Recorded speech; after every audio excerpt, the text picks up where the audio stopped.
This is Hidden Killers with Tony Bruschi. Another tragic hazing case to talk about because, you know, it's always a great idea for young people to put other young people in ways of horrible harm to prove their allegiance to the group. That's always a good idea. I find hazing to be the strangest thing. I don't understand why you even do it. It's like gangs do that too. Gang actually makes more sense because we're doing illegal activities. Yeah. And you want to make sure that you're part of the gang. These are people going to college, trying to get degrees. Yeah. And go on, they're just trying to educate themselves and go on, and the future's bright, and I'm going to join this fraternity, so I'm going to make some friends. It's kind of why they want the socialization and new friends and that kind of part of college, which I never did. Mm-hmm. I did not join a sorority. That is so not me. Yeah. But a lot of people do that, and I just don't understand it. It's cult-like behavior. I mean, if you really break it down, it's very cult-like. And it's one of those things where I think it's gone on for years, and a lot of the bad things that have happened now get swept under the rug. It's just, today we can expose the living hell out of it. And it won't just be news in this one college town anymore. It gets exposed, and the insanity of hazing can be brought out into society today and go, is this something we really still should be doing? Is this the great idea? A long time ago, y'all thought this was fun, but I don't know. We eventually invented the wheel too and decided, hey, this might work better than just a sleigh. But, this one resulted in the death of a 20-year-old Caleb Wilson, a Southern University student with his whole future ahead of him. And now authorities have made 2 more arrests, bringing the total to 3, with the possibility of more on the way. The people charged, 25-year-old Kyle Thurman, 28-year-old Isaiah Smith, both hit with felony criminal hazing charges. This follows the arrest of 23-year-old Caleb McCrae last week, who is also facing charges of criminal hazing and manslaughter because police say he's the one who delivered the fatal blows. Yes, blows. Because unlike the hazing stories you usually hear where pledges are forced to drink dangerous amounts of alcohol or do extreme endurance challenges, this one involved punching pledges in the chest with boxing gloves. What could possibly go wrong? Why? Exactly. Why? What are we accomplishing here? I don't get it. It just seems so archaic. It seems like caveman behavior. It's so I don't know. I've never understood it. Never, ever, ever have understood it. Mm-mm. Let's go back to February 26th and break down exactly how it all went so terribly wrong. A fraternity tradition turned deadly in this case. Wilson, a junior studying medical engineering, was pledging to Omega. How do you say this? I'm horrible at saying these things. PSI Pi? Pi Psi Pi? Let me pull it Omega Psi Pi, I think is what it is. A historically black fraternity known for its deep-rooted traditions and community connections. But as we've seen way too many times, tradition and hazing tend to overlap in the worst possible ways. That night, Wilson and 8 other pledges were taken to a warehouse owned by Smith's father. Now, if your fraternity invitation involves a secret off-campus location that looks like the setting for an underground fight club, that should be your first red flag. Once inside, pledges were told to change into matching gray sweatsuits because apparently dress codes are important in these things. Then the alleged hazing began. According to police, McCrae, Thurman, and Smith started punching them using boxing gloves. Wilson, according to reports, was hit 4 times by McCrae, and just like that, he went down. He collapsed, became completely unresponsive, and started having what appeared to be a seizure. Now, here's the part where this could have possibly been salvaged, where someone with half a brain could have stepped in and done the right thing. But instead of calling 911 immediately, the fraternity members tried to handle it themselves because, you don't want to get in trouble for doing dumb things.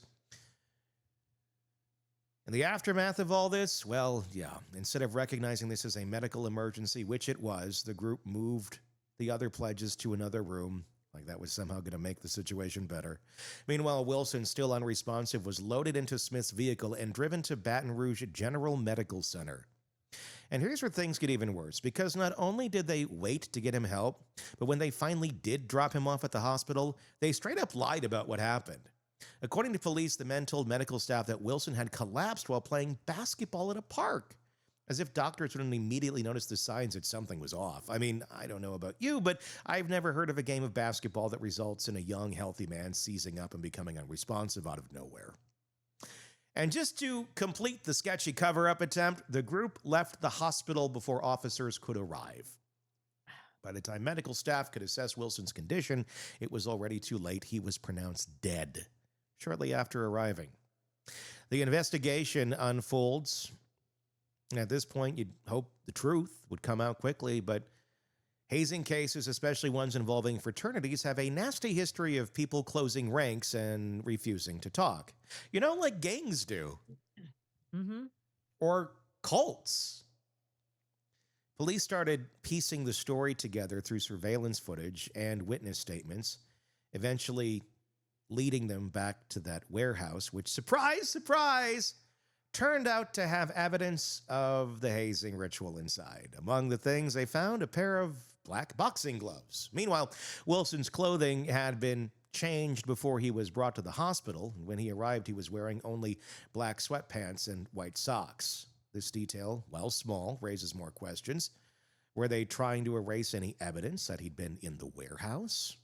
The autopsy revealed a small bruise on the right side of Wilson's chest, but officials haven't released full details on his cause of death yet. What is clear is that the medical experts don't believe this was just a tragic accident.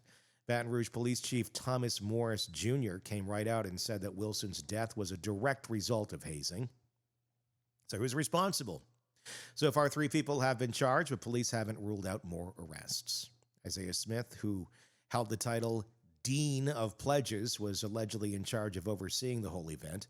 He turned himself in on Tuesday. His lawyer, France Bogart, is already on defense mode, insisting that Smith never actually physically hit Wilson and calling this a freak accident. Kyle Thurman, another participant, has been charged with felony hazing, but he's been quiet. No public statements, no lawyer listed yet. Caleb McRae, the one police say physically punched Wilson 4 times, is facing manslaughter and criminal hazing charges. His lawyer says he's innocent and is asking people to hold off on judgment. But here's the thing. Whether or not they intended for Wilson to die doesn't really matter. I'm sure they didn't intend on him to die. Hazing is illegal in Louisiana, especially when it results in injury or death. In Louisiana, hazing isn't just some minor slap on the wrist offense. Thanks to the 2018 Max Groover Act, named after an LSU student who died from fraternity hazing, hazing that results in serious injury or death is a felony. That means the guys involved in this could face up to 5 years in prison and a $10,000 fine. Not enough. And if it's not just about individuals, the fraternity itself, Omega Psi Pi, could be in legal trouble too. Mm-hmm. The Southern University chapter has already been suspended, and the entire Greek system at the school is now barred from taking new members for the rest of the academic year.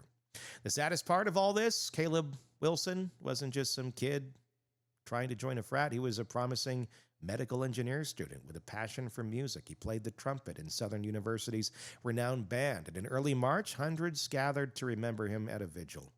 It was 100% preventable, and that's what makes this case so infuriating. Fraternity hazing has been going on for decades, and despite countless deaths, lawsuits, and national headlines, it still keeps happening. Why? Because these organizations continue to push the idea that suffering equals loyalty, that proving your dedication means subjecting yourself to abuse. And in this case, that mindset cost a young man his life. What happens next? Right now, all eyes are on the courts. More arrests could be coming, and Wilson's family will likely push for major accountability. It wasn't an accident.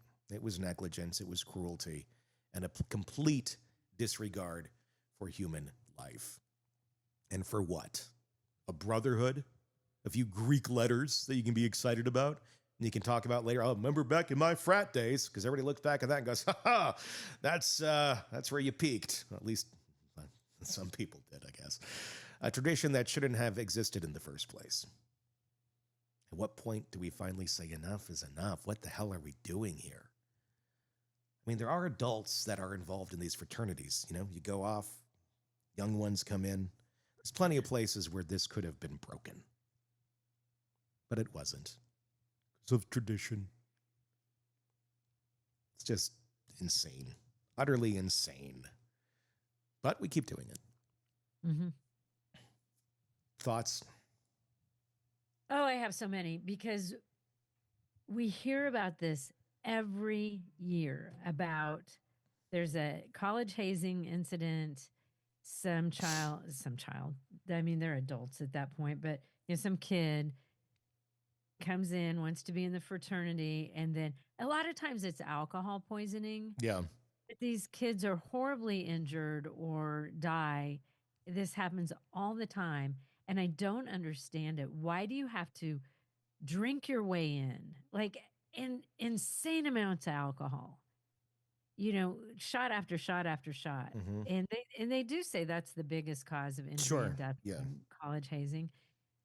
Why do you take these pledges, line them up, and punch them? What is that, to show how tough they are or how tough you are? It's abuse. It's absolute abuse. And it's sick to me that you could even get these upper level, the junior, senior classmen to inflict this on these freshmen. Like, these are kids right out of their mom and dad's houses. They're going off to college to start this new life. And then it's like, this is what we do. We make you drink insane amounts of alcohol. Whoops, you died. Didn't see that coming. It happens every year. Every year. And the fact that these are organized groups, these are chapters that have footprints all over the country, in different college towns. It's not like this is just a bunch of dumb guys going out and being idiots and somebody dies. Like, yes, if there was any other organization out there that's doing this sort of thing, it would be held criminally responsible as a criminal organization. That this is part of joining the ranks. It's like the mob. Again, that sort of thing. It's gang-like. It's cult-like. It's insane. Yet it's like, yes, we're this proud fraternity, and I'm this brother, I'm that sister, or this, like, you're all pretending to, like, it's like the ultimate, let's keep playing pretend, but we're turning into adults. No, how about you grow the fuck up?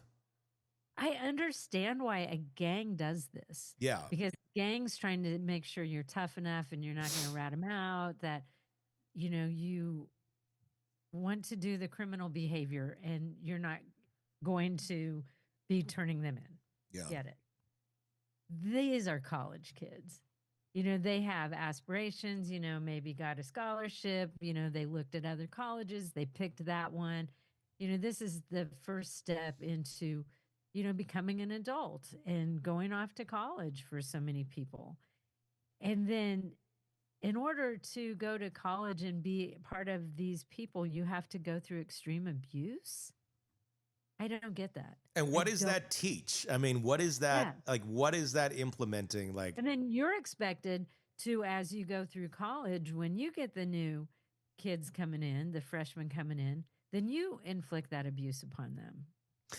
Why? I mean, it's an abuse. It's a pattern of abuse is all. I mean, it's that whole thinking of, well, if my parents abused me and I turned out okay, and then they try to justify it as if it's good behavior, and then they do it to their kids, and then their kids think it's okay, and it goes on, and nobody ever says stop until someone finally does or someone dies. Well, and then these fraternities and these big drunken ass parties they have, women are assaulted and taken advantage of, drugged. And, I can't tell you, like my nieces, when they were going off to college, I'm like, never, ever, ever, ever go to a fraternity party and leave a friend behind. Yeah. Like, you guys are connected. Don't even let them don't take drinks from anybody, open your own drink. Like, I wouldn't even go over to the vodka bottle and pour my own vodka and Coke. I would drink something with a lid on it. Like, and my nephews, I had conversations with them. Don't ever be those guys. Yeah. And it's like And this. don't be friends with those guys either. Going, well, it's not me. Don't be friends with people like Call that. them out, because there is this kind of mob mentality that they're all drunk, and now we've got these women here. We can do whatever we want. We've got these new pledges here. We can abuse them. Haha, isn't this funny? You got to drink so many shots in such amount of time. Young and dumb. Young and dumb we've all been young and dumb. And this certainly is the epitome of it. And it's sanctioned by organizations, which makes it even more insane. And every year you hear about, and it's a different fraternity. Insert name of fraternity here. Yeah. They're closing down because we had one here at Wichita State. Yeah. They had problems with, so they had to close it down. It happens all the time. Yeah. I say shut them all down. You're going to college. You're spending a lot of money to go to college. Yeah. And you're just like getting drunk and partying and doing what you want and beating up on the freshmen. And then as a parent, you're like, I spent the last 20 some years of my life dedicating myself to getting this person to be prepared for life, and it all gets ruined and destroyed by some other young, dumb morons. Yeah, because this poor kid, he had aspirations. His family was proud of him. He got accepted into a college. Yeah. He got accepted into a fraternity. I'm assuming, or maybe this was, are you going to get in our fraternity or not? You have to go through this. But, he had plans. They had plans for him. He was loved. And then they treat him like that. And I wonder, if the penalty on this, where we saw earlier, is like 5 years and $10,000. Ooh, that's really tough for murdering someone, even though it wasn't intentional. But they're not thinking ahead enough, going, this could possibly kill somebody. Well, probably it could. If the possibility is there and you're going to execute it, then be prepared for the possibility that somebody could die, and you will then pay the consequences for it. You don't get a lesser consequences because you thought it wasn't going to happen. No, I think it should be brought up on full murder charges. You went out and you did this. My guess is they lined these kids up. Yep. They punched them as hard as they could. And the fact that they don't think that maybe they could damage an internal organ doing this. I mean, it could happen. It's like, hey, kids, now you guys did this. We're going to play our own fraternity game here. This is the one where you're going to prison. We're going to load this gun here with one bullet.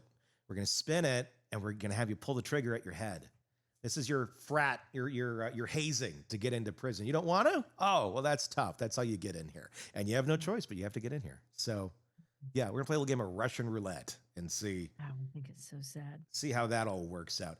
I don't know. I mean, I'm not usually a super huge proponent of, well, they got to make an example of somebody, because half the time when you make an example of somebody, the people that should heed the warning are too stupid to do it. But I don't know. I mean, something like this with these fraternity murders, which is what they are, I'd say put the guys who are involved in it away for life. I don't care. Yes, well, there's so much promise. But you did. Yeah, it's like, I don't care. So much promise. Yeah, there was, and they made choices, and this other person suffered the consequences. So, sorry. There's also a lot of other people out there that can fill the spots of the jobs that they might have been able to do had they not murdered someone. Mm-hmm. We're not going to so the world's not going to end because they haven't had a way to contribute to it the way that they might have, and the world might just be a better place if those people aren't active in it, reproducing and having more kids that they can make go out and do the same stupid shit and ruin other people's lives. Put them away. Craving non-stop true crime updates? Press subscribe now and get the latest cases, analysis, and expert commentary delivered straight to your feed. Only from the Hidden Killers podcast and True Crime Today.